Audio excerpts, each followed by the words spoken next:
Friday. First Friday in February. So here we are. Happy Groundhog Day. Uh, Kelly had suggested that we just play a recording of the last one and make it Groundhog Day and just keep repeating the same thing. But we're not going to do that to you because we have such a great schedule for you. We get to talk about roadmap and Roadmap! lots of cool things coming and lots of exciting things. And in the meantime, we've been talking about Vision Pro in the pre-show. I was going to say my prescription lenses for a future Vision Pro arrived. My Vision Pro still not here. So I have the world's wildest glasses. Like they look like monocles, right? Like, and so it's a lot of fun. I have a monocle I can't really wear yet. Yep. Yeah. Rob says he's just still using that Google Cardboard. I remember those. I had built one of those, and every once in a while, I think I still have it. My kiddo will get it out and try to use the phone with it and stuff. But my vision's so weird that it just, doesn't work very well for me. Keith says, quick, click them into your face. Because they want to see you be like Popeye. Okay. Well, I can open them up and we can see. It's really funny because I'm actually waiting for my glasses to get back to my optician. So I have officially reached old. I am getting progressives. So these are the first of those lenses type. And it's fun. It's got a little QR code that you stare at with the Vision Pro, and that's what does the optical adjustments. So I'm kind of excited to see what these look like and what they explore. It's got a very fancy paper package, and another QR code, another code there, so you can see it's got it's got my name on them, which is super exciting. So you can know that they're mine. But yeah, there's my monocle. Nice. So you just need it for one eye? Well, no, I've got two. Oh, okay. I was going to say, I hope they're on the card. Neat. But so you could put them on, just kind of squint your eyes to where it's like, yeah, I don't think I'm going to do that. Like, I feel like there will be enough goofy images of Tom Bridge wearing the Vision Pro that I do not need to create more of the internet sensations that may be caused because of that. So, we definitely need a video of that. Totally. Yes. Stuart asked a very important question. What did you do to your thumb? Well, you know how that part where we all got kitchen knife sharpeners for our Christmas this past year? Turns out those knives are very sharp now and do a very good job of like taking off the very tippy tip of your thumb. And that's what I did. So I have a very pleasant bandage. I should be recovered in a couple of weeks. So, but yeah, there was no stitches. There was nothing to stitch. What was the range of blood splatter? Oh no, zero. Like that was the whole thing. Like it went straight through, and I was like, "Oh, poop!" Grab paper towel, like cram on thing, and then my son, who is a scout and has been through his first aid training, was like, "Dad, I know what to do." I was like, "Awesome!" Went and grabbed the med kit, got me a piece of gauze. We did some tape and some pressure, and then my wife took me to the hospital, where I was in the waiting room for 4 hours and didn't get seen. So I came home and went to the doctor's office the next day. So. Oof. Your life wasn't in danger, so it was not. Honestly, it was not. I mean, I was still bleeding 2 hours later, and that was kind of the problem. But like that was a thing, and yeah, it was very, very interesting. I learned about something called dry sol. It is a coagulant, helps you stop bleeding, and it also feels like you're being poked with a fiery hot poker. When they applied it at the doctor's office the next day, I may have screamed, and they like came in to check on me to make sure that I was not like dead. And so, is there no warning signs? Come on. Well, she didn't. I mean, give me a bite stick. I mean, come on, tell me to brace myself. But like, I mean, you put a caution message on coffee cup saying it's too hot, and they couldn't have given you a heads up that it's gonna hurt like hell. Yeah. Yeah. Rob, I was just horrified. Yes. My face was horrified. It's very good at making you stop bleeding, though. So that's the really important job that it did. But there was a lot of screaming. Oof. Yikes. It makes me cringe pretty badly, too. I'm like, oh. Yeah. When you get those.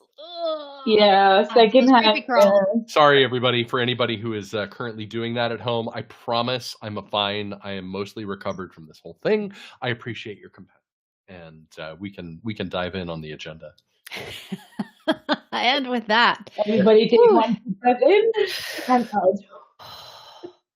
Stuart likes my matching hair and t-shirt. Thank you. Yeah, This me is too. actually my bug t-shirt. 99 little bugs in the code. 99 little bugs in the code.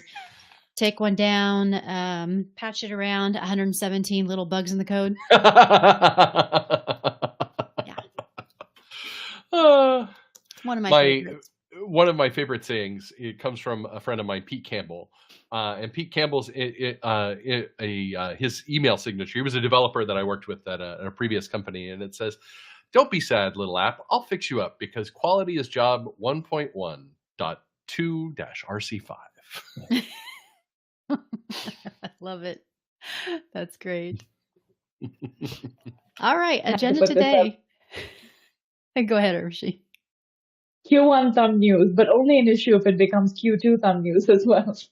Correct. Yeah, absolutely. I love it. All right, we've got community news, and then actually we're going to jump straight into the Q1 roadmap recap, and then after that, IT news if we have time. So short but awesome agenda. So in community, since it's been a couple of weeks, we actually have quite a few things going on. We've got a couple of scripts. Sean and Jurgen have been busy. Dynamic groups move the desktops to a separate group automatically from Sean, and how to baseline your Mac OS in a breeze using Jump Cloud MDM software management and baseline from Jurgen. One of our members, Callie in Software and Hardware, has shared a great script for automatic shutdown. So go check that out. And CP has asked a question about BitLocker full disk encryption on Windows. And I think was that the one? No, was that the one that you answered, Tom? There was one of them that you. I talked about XProtect. And, okay, so that's the next one. Yeah. So I think the BitLocker full disk encryption question is still open-ended, and then there was the one that Creechy asked about macOS XProtect logs was really interesting, and thank you for jumping in and answering that one. And then we had another one about hiding the menu bar icon in Mac, and that one also got answered, and that was also from Creechy. So if you're interested in looking at those, go check them out. It's good reading. Again, thanks everyone for jumping in and having all these questions. It's nice to see that there's some movement through there going on. And with that, double checking the comments here. We are good, and we want to hop right into the main attraction. So get those questions ready, and let's talk about Q1. What's going on the roadmap? Talk about it. Yes.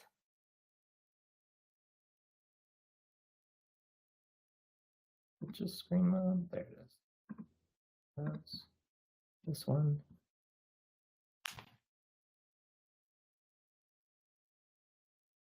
Okay. Can everyone see that? That work? Okay. Yeah, we're good. Okay, cool. Can never tell. I'm switching between platforms. So for those that either haven't attended the roadmap webinar yet, or you want to watch the full version, I encourage you to do that. So this is my director's cut, right? And kind of working amongst Tom and everyone else in the PM group, going through features, kind of use cases, and then also kind of how we're seeing ourselves setting up for 2024. And so in the full webinar, you'll have all the different details, other feature sets, other questions that Greg and Pons also talk through in terms of those different nuances. And so we'll answer questions here today, obviously, as we start to dive into it. But that is kind of the super special stuff here. Again, quick disclaimer, since it is roadmap items, keep in mind we do our best to everything that we can say we can commit within these dates, but things change. But if you're always curious in terms of what we're working on, this is a great way. We'll give you updates on kind of all the major features that we kind of see coming through here. Quick other update, since it is Groundhog's Day. So we are in for an early spring as it was deemed earlier this morning. So that fun fact, we got that going on for us, which is nice to see. Well, I mean, Chase, do we really want to talk about what a jumped up marmot tells us about the weather? I mean, they only have about a 40% accuracy rating. That is probably still better than some meteorologists we know. I mean, especially if you're in Colorado, like it's like, I don't know, cool, might be snowing. Why not? I do love I mean, I love the outfits, right? Like I think it's the event that you show up for. When else are you gonna read from a scroll and hold a marmot? Like what? It's a great time. It's a great time to be alive. So we got that going for us. However, moving on into 2023 recap. So I did want to just take 30 seconds to kind of cover some of the bigger highlights that we had coming out across the platform and going through kind of all our just different Jira tickets, kind of other pieces. We found out we released over 126 customer facing features, right? Some big, some small, but that's a lot across the entire platform, all the different things that we had. So we had a ton coming at you. Some of the big ones that I wanted to highlight though were passwordless, right? So we got Jump Cloud Go out, that originally came from our Jump Cloud Labs team. And so that was great to see that come into fruition, and especially since we're daily users of it, it makes my life a lot easier. But then we also spent, particularly earlier in the year, more time on HRS integrations, making sure that we're having more come into the catalog. So for different onboarding scenarios, different companies that you might be at, that's really helpful. And then we spent a lot of time on devices, as Tom can attest, but we're rounding out our UEM strategy, adding in Android, and we're going a lot deeper into it. And you'll actually see here in our roadmap the nth degree that we're now taking Android, and then as well as more flexibility for Windows. So we're starting that MDM journey, and we're kind of getting into different and better UBI flows, which is nice to see in terms of that experience in operating with Windows. And then a lot around remote assist. And so for those that kind of remember, we started off kind of, hey, it has to be attended, then we added in silent, and then we added in a whole bunch of tools around that as well. So command line as well as file manager, other nice to have, so that way you can have a lot of different options with working those devices out in the wild. And then more automation with dynamic groups. And so one of the elements that you'll see here too in our 24 vision is this has a long roadmap, because there's a lot of automation, there's a lot of resource management that we can take advantage of within the platform and really start to have a lot of fun there. Also, if you did attend the webinar, you might notice that these numbers changed. So earlier in the week when I spoke, I said we had 158 come in. So as of this morning, we now have over 200 feature requests that have come in just since the beginning of the year, which is great. So as you have ideas, things like that, please add them into the admin console. We see all of them. This is my live feed that I watch through Slack, and it's great to see different people chime in internally and kind of, hey, this is great, let's get this motivated. So a lot of our roadmap and our vision is guided by this, so please keep that up. So as we look to close out 23, we want to set ourselves up for 2024, and it's a great time to reflect, think about what we're going to do, how we're going to grow into ourselves kind of on the coming year. And these slides are a little bit different. This is kind of my take on what we're going to be seeing. And so we're going to be spending a lot more time on deeper device management capabilities, right? And so elements of this where Jump Cloud Go and other pieces will continue to enhance more policies, more types of ways to work deeper with the devices that we have around it. We're really going to have a lot of grounding here, which is great to see. And then for the platform, we're adding in a lot more visibility for some of the key actions that we have. So some of the elements that we'll be talking about today, like for Q1, is around password manager, making sure that there's more events there. But then also, as we add in more for APIs and headless operations, we want to make sure that that is also transferred back into the visibility that we'll see across directory and system insights as we start to go there. So there's a lot of, I'd say, depth that you'll experience from the Jump Cloud platform this year, where we're really diving deeper into devices, more insights, more operations, and other ways that you can essentially operate the platform at scale. And so I think it will be really exciting to see as kind of more of these come to fruition. Then we'll have some different buckets as well. But we kind of, for today, we'll talk about it in the sense of identity, devices, and access, and kind of three of those different pillars. So looking at Q1 specifically, so kind of here within the next couple of months, everything that you're starting to expect or kind of we have within scope, best we can, right? But we're going to start in terms of identity. So for identity, here are kind of the main areas that we're going to be spending some time on. We're going to go deeper into Active Directory delegation, right? Making sure that for those organizations that are migrating, we're making that transition easier. This is especially helpful for our MSP folks that are adopting new clients, or if there's a merger and acquisition type of scenario, all those different elements to making sure that you can manage those and basically create a an migration timeline that works for everyone else. More dynamic group operators, so we're continuing to invest here. So and if you think about dynamic groups, it's how many different resources we can touch across the platform, right? And or does it have all these things? We want to make sure that you can have that type of say granularity, but then also flexibility across the resources as you move and change, because not every organization is set up the same, not every way like people like to do things. However, it does help capture a lot of those different aspects. And then for Google Workspaces, so we're continuing our partnership there, going deeper, and we want to make sure that we can automate a little bit more of those updates. So we're going to have some scheduled user updates that'll make life a little bit easier as you think about how those two platforms are talking together, making sure we're tightly integrated. And then also federation. So we're spending a lot of time here in terms of how we can make sure that the Gem Cloud identity is as flexible as possible. And so there might be some organizations as well where they need to have multiple different sources depending on, again, different business climate scenarios or whatever that might be. We want to make sure that the onboarding experience and getting folks through the devices into the resources that they need is as seamless as possible. And so federation is a chapter in that story that we're paying attention to and making sure that we have a good baseline for. All right, so now we'll kind of skip from identity into the access features that will be going live. And so first up is Gem Cloud Go. And so when we introduce this, we want to make sure that it can touch as much different technology as possible, because we do believe it is the most secure way that you can authenticate into anything. And so we're going to be enhancing that to touch Linux devices as well as more browsers. And we'll have some stuff up there for conditional access. You can use it as another option, making sure that, again, highly secure, but also highly I'd say flexible with users, right? In terms of making sure that their life is easier.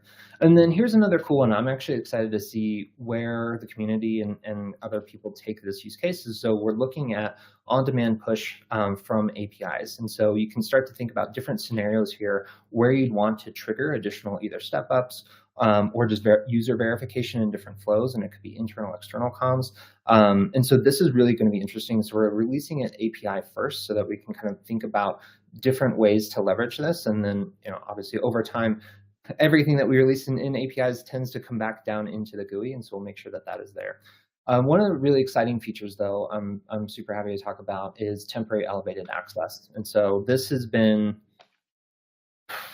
I don't know, like requested forever and a day, and we know it's there. And there's some nuances to making sure that we can do that effectively.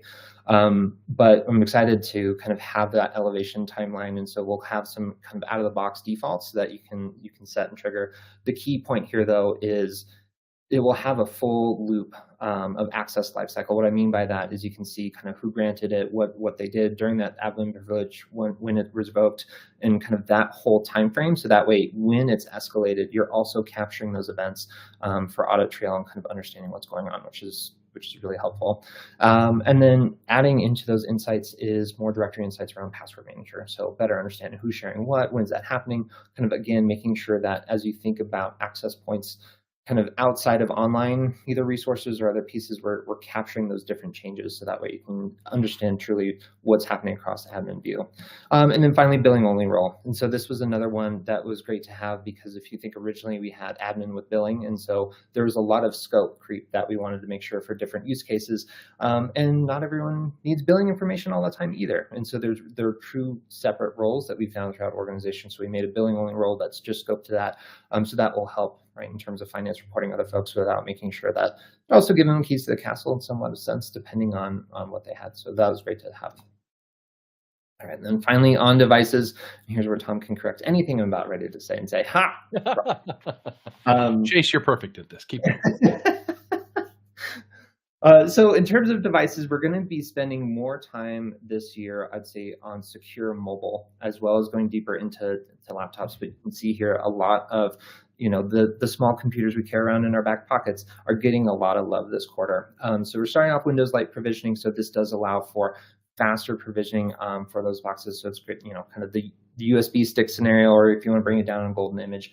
The next area in terms of managing those apps. And so I know we've been talking about private repo.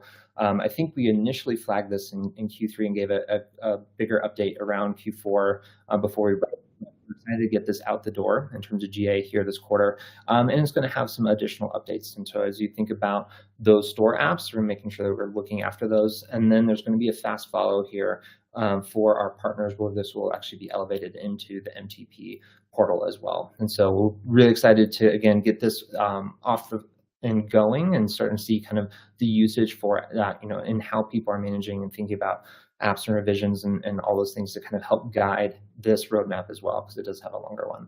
And then Android's getting a lot of love. And so we're going to be expanding basically your Android usage into, basically enterprise level. We'll have advanced policies. So there's 5 additional policies in this batch, as well as a better together for the enterprise. So if you think about those identities moving around the Google ecosystem, we're going to make that a lot easier. And so it's going to be really robust Android. And so we'll actually, bring in iOS along with us. And I'm excited to talk about VPP as well. And so that's one of those elements where a lot of the mobile aspects around this are getting enhanced in this quarter, which is really exciting to see. And that's all I got. So that is the short and sweet in terms of all the different areas that we're looking at, kind of by bucket. If you want to think about identity, access, and devices, it's not typically how we think about it. We cover some of those pillars here within Jump Cloud, but we do have a lot of the teams that cross individually, right, as you start to think about who's different workflows. So I will pause there. I've been talking for a lot, right? So any questions, I'll kind of catch up in the chat. And then also, Tom, I don't know if you had any commentary, thoughts, disagreements, secret edition. There's a lot to be excited about right now. There's a lot of really cool stuff that we've got lined up for Q1, and I can't wait for us to do this again in 3 months and start talking about what's in Q2. The first half of this year has an immense amount of value for everybody in terms of management features that folks have been longing for. As we look at application management, we're really excited to get the app repo out there in everybody's hands in 2 weeks. As we look at the longer management story that's associated with those things, being able to do this kind of management for BYOD devices is certainly key to our story here, especially as we start to head down the device trust pathway for mobile devices in the second quarter. So the pathway is really cleared at this point, and we're working hard to set those things up. Awesome. We have a question from Jacob. Is the on-demand step up via API something like we make a custom script / workflow and then can prompt a specific user with a message to approve a Jump Cloud Go prompt? Like I could use this in an automation job to approve a software request?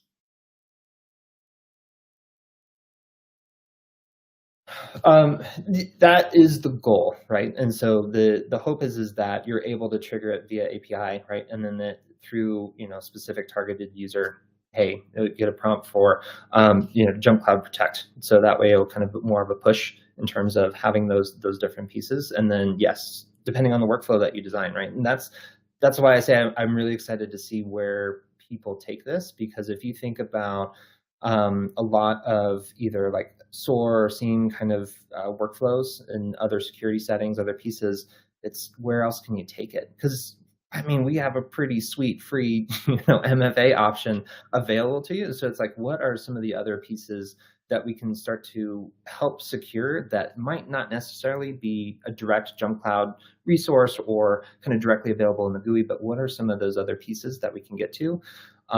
Personally, I want to design it so that way, if the toaster goes off, I get an alert and it's like, okay, great, I can access my food. No, but like you can kind of start to see some of the different angles that you can take this, which I think will be really fun. Right. And Kelly is asking anything you could say about when we can get our paws on temporary elevated access? I was going to say this is following a new pathway for us. And so, if you're interested in providing a lot of feedback and testing, and we'll commit to doing the feedback and testing cycle to make sure that that's a part of that process, please reach out and get in touch. We are only going to open that up to a few people while we test this out in a limited fashion. But we're very excited for how this is developing. We'll be, sharing more as time goes on. Very nice. All right. So you heard it. Raise your hand if you want to be a part of that. And then Stephen is asking, when can we see Jump Cloud Protect push auth for the admin console? That's a really great subject of conversation, and it's certainly been part of our focus as we build out the first half roadmap here. We'll be talking more about that in Q2.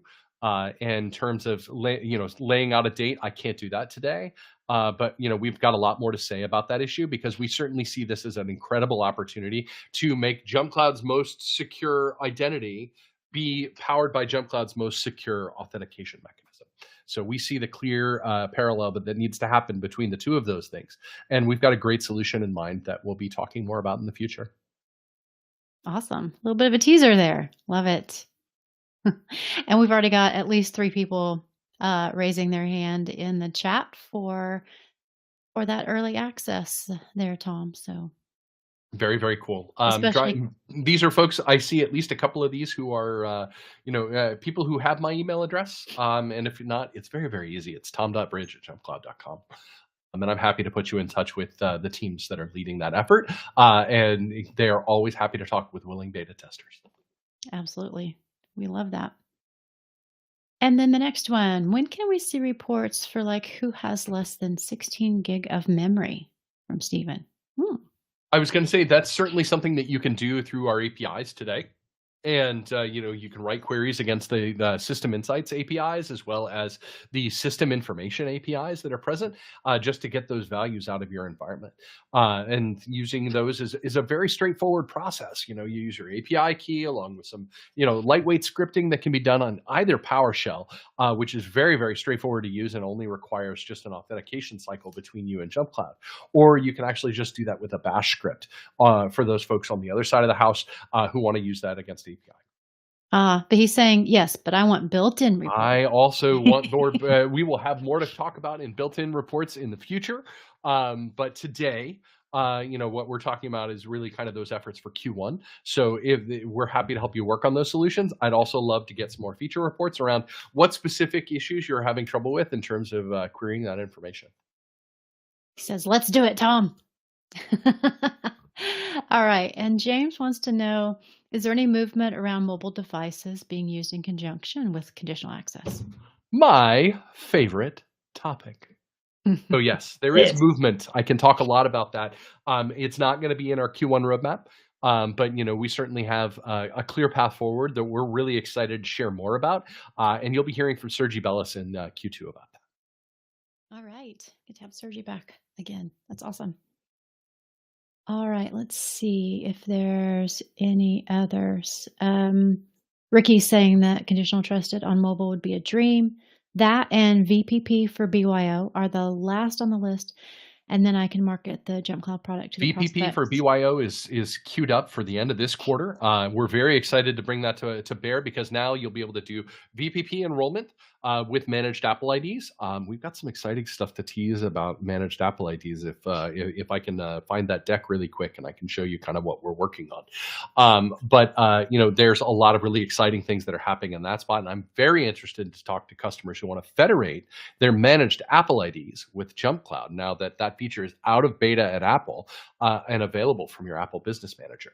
So there is a presentation, as Ricky mentioned in the chat. I spoke at the Toronto MacAdmins conference, which was just this past Tuesday night, about how to federate managed Apple IDs with JumpCloud and how we're thinking about it. We're very interested in talking with customers who want to do that, especially for those BYO use cases. So there are a lot of really great things that are available to customers who want to do those kind of things. So again, if you're interested in federating your managed Apple IDs, drop me an email. You'll get a Calendly link in return, and we really want to talk to folks who are interested in doing that so that we can maybe spin up some unique opportunities for you. Ooh, I love the sound of that. And then with this conversation, Jonathan's saying, ooh, how about customizing the home screen widgets to be able to display the contents? Love that. And please get your feature requests in. Talk a little bit more about how you want to use the homepage widgets on the JumpCloud platform, and I'll make sure they get to the right PMs for analysis. Yes. And feature requests at JumpCloud are one of those things that everybody is probably a little bit afraid that does that just go into somebody's trash can? Does anybody actually read those? I can promise you every PM has a channel in Slack, has an email thread. There is a ton of automation work that goes into processing our feature requests.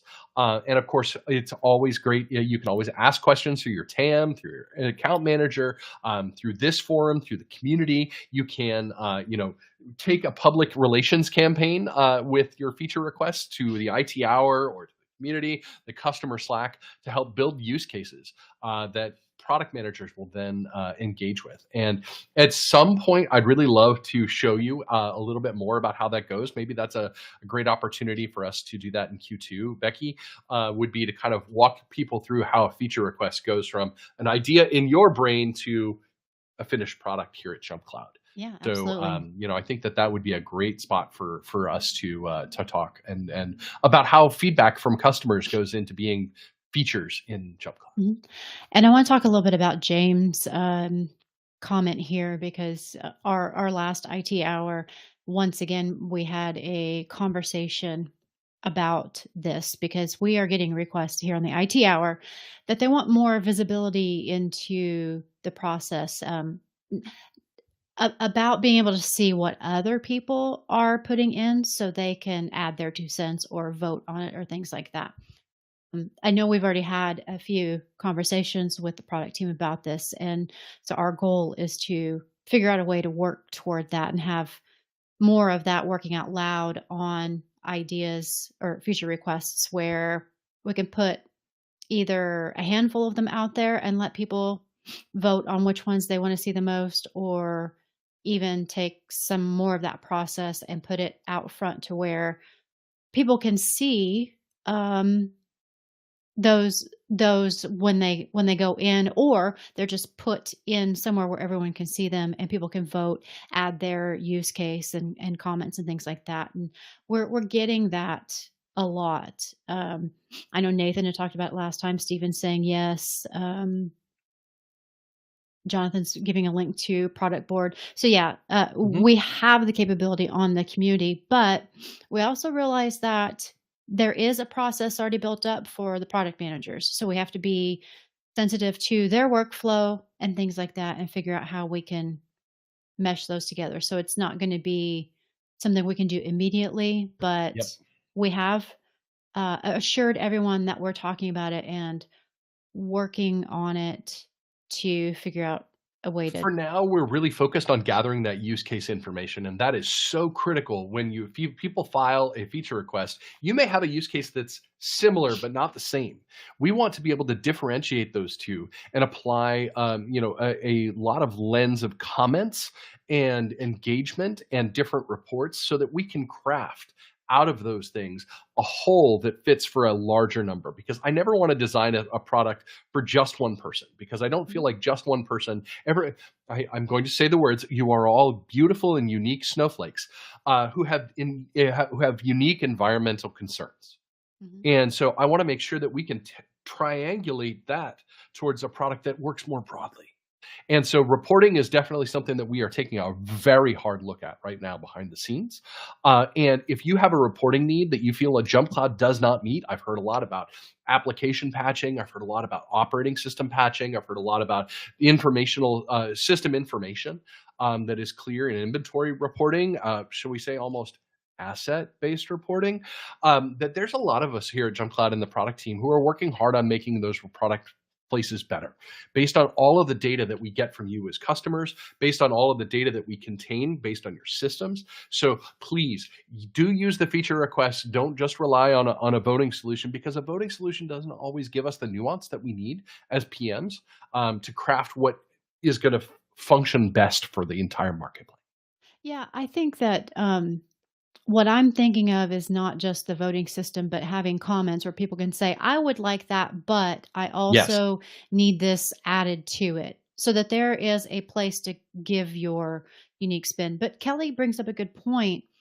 um, you don't know what other people are requesting, and yes, therefore they might have something and you look at it and go, "Oh, yeah, absolutely. That's a great idea. I think so too." But you may not come up with that on your own. And that's correct. where seeing someone else's idea and going, "Oh yeah, I would like that," and add on a little piece of it, like, "I would like that, but can you also add on this?" And I I think that also really love the community forum that we have for this. And this is a great place for folks to say, "Hey, look, I've got a clear feature request and I need help getting this through, the cycle here.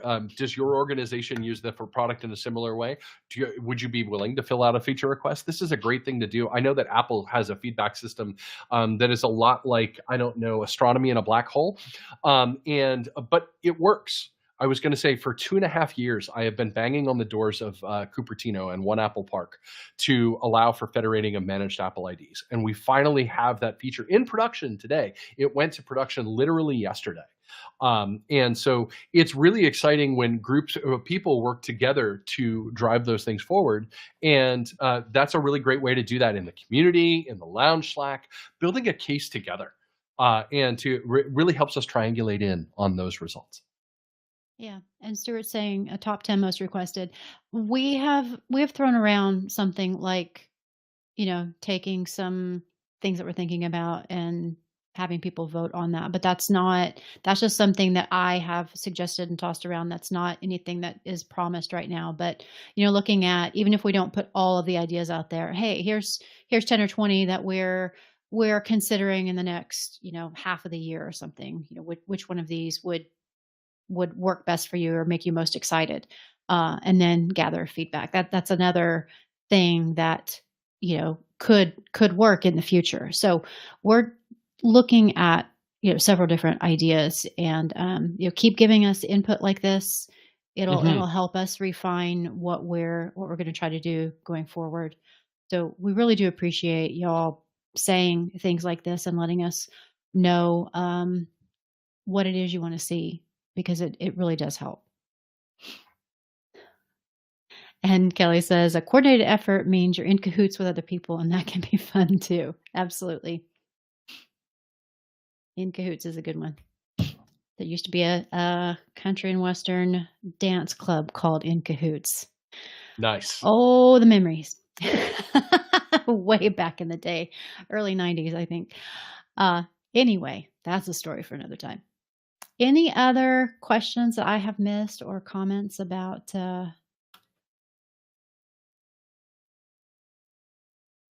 what we have going on here? I see one more question that's left, which just says, oh, it went into the questions, but it's just an exclamation that says, Edge, go! Exclamation. Oh, John yeah. I Boone. wasn't sure if that was pertaining to any particular. I think it's Oh, Jump Like Go for Edge. Jump Cloud Go for Edge is on the roadmap for Q1. So I was going to say we'll have we have more browsers coming, including Edge, Chromium, Safari is on the list. I'm not sure if that's going to make the Q1 deadline or not, but it'll be shortly thereafter. Firefox is the other that we are really focusing on. Not to mention Go support for our Linux devices. So that if you've got Linux workstations out in the field that have TPMs, that have fingerprint readers, or other mechanisms there, we can do those Jump Cloud Go environments. Very, very cool. All right. Well, I think with that, if we don't see any other questions, Stuart says Linux, yes. With that, Urvashi, do you want to look at the news? There's a lot going on. But speaking of Linux, I saw this T-shirt which popped up as an ad on Instagram, which is where I do all my shopping apparently, which said, it's a little boy asking their dad, Dad, what are clouds made of? And the dad is like, Linux servers mostly. I Love need to that. get that T-shirt. Okay. Is everybody ready for the news? Because we have bad news and then good news and then news and then funny news. I try to create an emotional roller coaster for everybody. Okay, first up. Agencies using the vulnerable Ivanti products have until Saturday to disconnect them. This was a wild ride to read this article. So federal civilian agencies have until midnight Saturday morning to sever all network connections to Ivanti VPN software, which is currently under mass exploitation by multiple threat groups. CISA mandated the move on Wednesday after disclosing 3 critical vulnerabilities in recent weeks. But here's the good bit. 3 weeks ago, Ivanti disclosed 2 critical vulnerabilities and said threat actors were already actively exploiting. But Ivanti didn't have a patch available and instead advised customers to follow several steps to protect themselves against attacks. 2 weeks later, researchers said that the 0 days were under mass exploitation in attacks that were backdooring customer networks around the globe. A day after that, Ivanti failed to make good on an earlier pledge to begin rolling out a proper patch by Jan 24th. So the company didn't start the process until like literally this Wednesday, 2 weeks after the deadline it set for itself. It's an awkward situation. So That's going to be a That's lot of it's okay, agencies. That's going to be a lot of contracts that they just lost.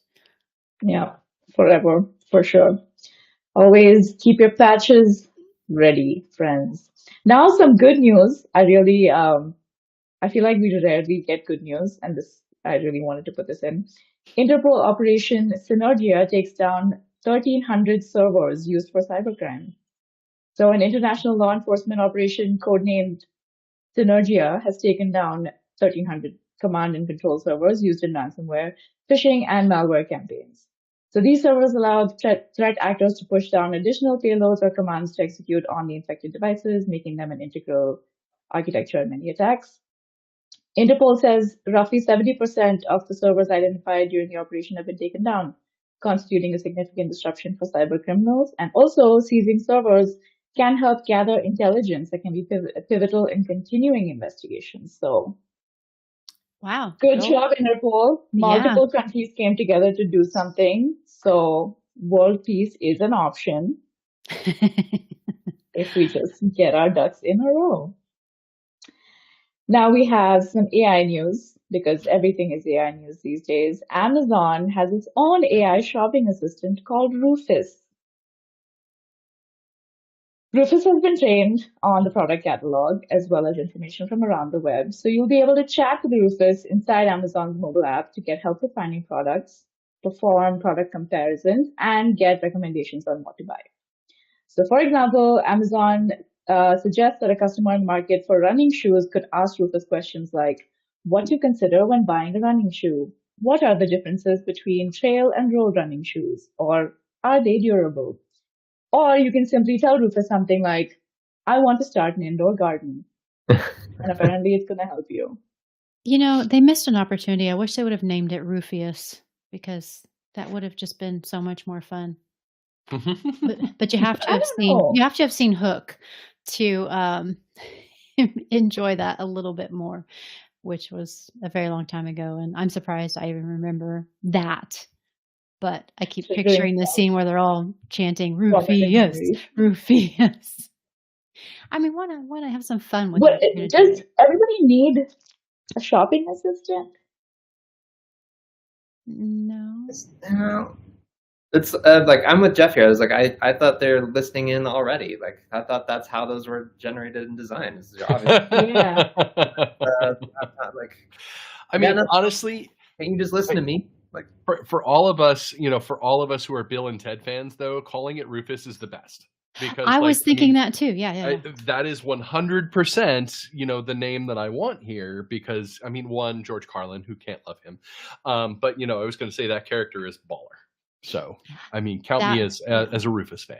Yeah. I mean, that does track. And that also popped into my mind probably first. People of a certain age, all right? Like, true. I'm just going to say, us I late Gen Xers, I are the target audience. A feature is not exciting when its name is the most interesting part of it.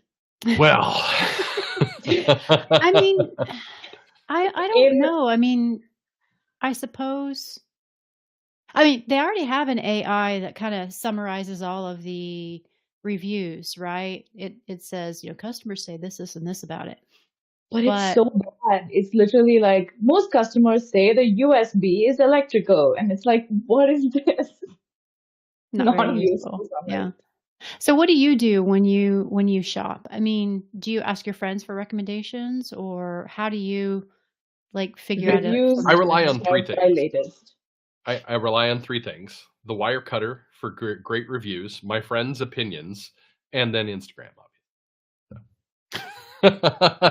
The algo knows me pretty well. I'm just saying.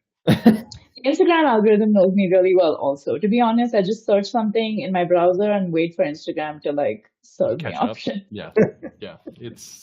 It's kind of disturbing, really. And the more I don't think about it, the better off I am.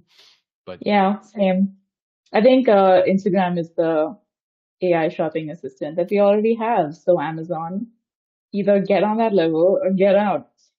Anyway, in other AI news, the browser company, which makes the Arc browser, is on a quest to change. Wait, hang on. I read multiple sentences all at the same time. Arc is building an AI agent that browses on your behalf. So it's building an AI that surfs the web for you and gets you results while bypassing search engines. So you can type something like reservation for 2 people at either something or somewhere else. And the browser will return results with available time slots, and then you can click a link and make a reservation. The whole idea is that browsers typically make money from deals with search engines. So, there's ads and things like that and offering subscriptions. And the browser company argues that Chrome and other browsers are aligned to have you make more searches so that there's more ad money coming in. So it wants to cut that out and serve you results directly, which is all well and good until they start putting in their own ads. until it comes back around. I will say, real quick note, Jump Cloud Go does work on Arc. I was hanging out with one of our very own Scott Reed the other day, and he gave me a demo on it. So, fun fact for those that will be part. Yeah, I was going to say it's Chromium based, and so very, very similar. Where you can use the existing extension. Interesting. Becky definitely can't use Arc because apparently it's pretty buggy when it has 50 tabs open. So. Oh, then I'm out because I have just one window that has 82 tabs. So that's only one of 15 windows. That's some lightweight browsing, which isn't going to do any good. This is my favorite news story today, so I'm going to end with this. Japan government accepts that it's no longer the 90s and stops requiring floppy disks.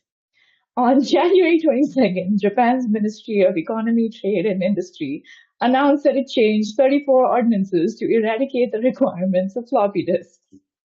As per a Google translation of a January 23rd article from a Japanese tech website, PC Watch, the ministry has deleted requirements of floppy disks and CD-ROMs for various ordinances, including some pertaining to quarrying, energy, and weapons manufacturing regulations. I mean, I think in terms of like slowing down the arms race, if you have to submit information on floppy disks to get approval. Talk about job security. Like, that is amazing. So yeah, in 2024, they have finally dropped the requirements for floppy disks. I wonder how many younger millennials and Gen Z have been like, I don't even know what these are. How am I supposed to be required to use these? Wait, it's not. It's not in my phone. It's coming for punch cards. Oh, look! They 3D printed the save symbol. I've heard that one before. Yeah. And yeah, Kelly, I guess the Japanese government's coming for punch cards next. And then Jonathan says, then zip disks. Oh my gosh. It's so surprising because Japan is like on the cutting edge of technology like 90% of the time. And yet. Kelly, jazz driver. Get out of here. Oh my god. So that's all the news that I had. Ivanti, RIP. The good guys won something. They did something. Yeah. AI is everywhere, and Japan is finally in 2024 or in 2001. I don't know why. I recently did see a job posting that required knowledge of Windows 3.1 server, and that made my hackle stand up. But apparently, it's an internal system that's private behind the scenes, and still running a key piece of infrastructure. And that always just terrifies me, just a teensy bit. Key infrastructure, right there. That's the terrifying phrase. Correct. I'm sure it's not entirely necessary. How many hackers know Windows at that level, right? You know, It's so like Private that, network, it's right? weirdly secure. completely reversed. They're like, look, you have no access to this operating system. I keep saying the best That's all you want. But you also cybersecurity to just go offline. Hide in the woods. Yeah, that is security through obscurity, Kelly. You're right. I was thinking the same thing. It's like, well, I guess that's one way to do it. Just keep something so old that the younger hackers won't have any clue how to even, they won't even know what it is. Yep, it's actually Windows 3.1, Windows 3.11 Windows for workgroups that still run the train dashboards at a German railway. So I'm going to go post this into the Slack here. But yeah, I was going to say also requires Yes. MS-DOS. Hi, Kitty. But yeah. Just in my face. Trains. Thank you. Wow. Yes. That's almost Jeff's scarier. Casino still has 3.1 systems on slot floors. Wow. that kind of scares me. If it's, that's kind of a critical infrastructure if it's running the trains. I guess it depends on whether it's actually running the railway or just something like internally, like, their systems and not the ones that actually power the trains. Yeah, I think they would have purchased trains since then that requires things beyond. That's my hope. That's my optimism, right? So, I don't know. who am I to say? I do not know. Sometimes I want to start like a nonprofit tech organization that just goes around to these companies and it's like, there has been new technology since 1971. Please let us help you. Well, I mean, think about the banking industry and just transferring money and how old that is. And they haven't updated a lot of that because so many banks are integrated into that. And it would just be, it can be done. It's just they don't want to. I think part of it is because the longer it takes to transfer your money, the more they get interest and get to keep your money. So there's that slowness involved, but then also just all of the upheaval it would take to do that. I mean, there are ways to do it. You build in parallel and then lift and shift, but that has its own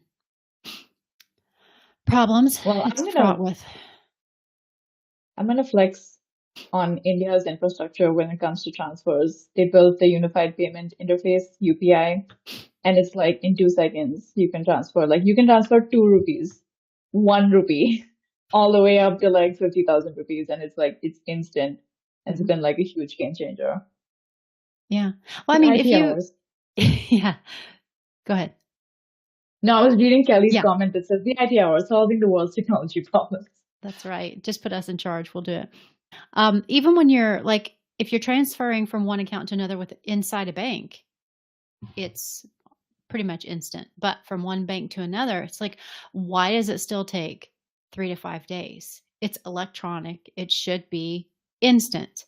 But because of these old clearinghouses that they have, it still takes a long time. I guess until we all band together and start yelling louder, it's not going to happen. They don't have the incentive to it.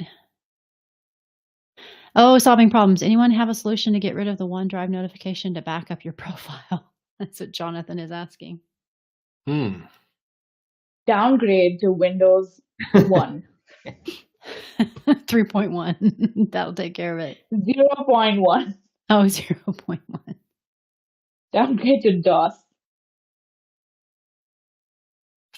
I don't know. I kind of, in some days, I kind of miss WordPerfect when it was all text based. It was really easy to see everything in the code. But then again, sometimes I don't because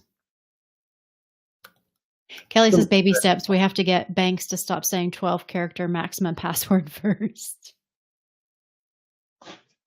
True enough. No. All right, Jeff. That's enough. MS-DOS can have 50 tabs open.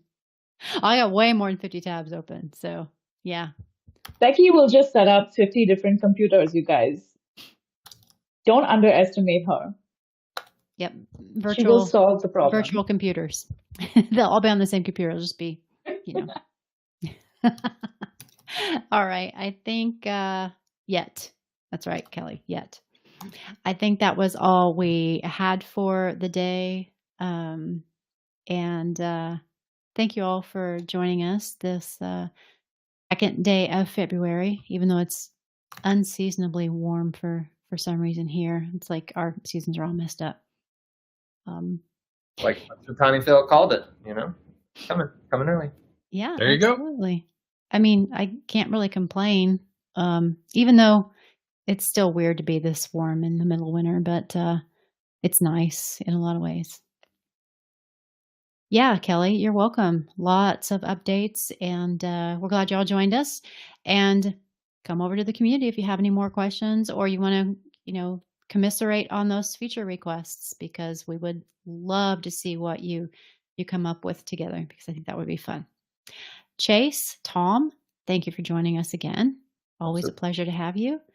And we'll see y'all. There you go.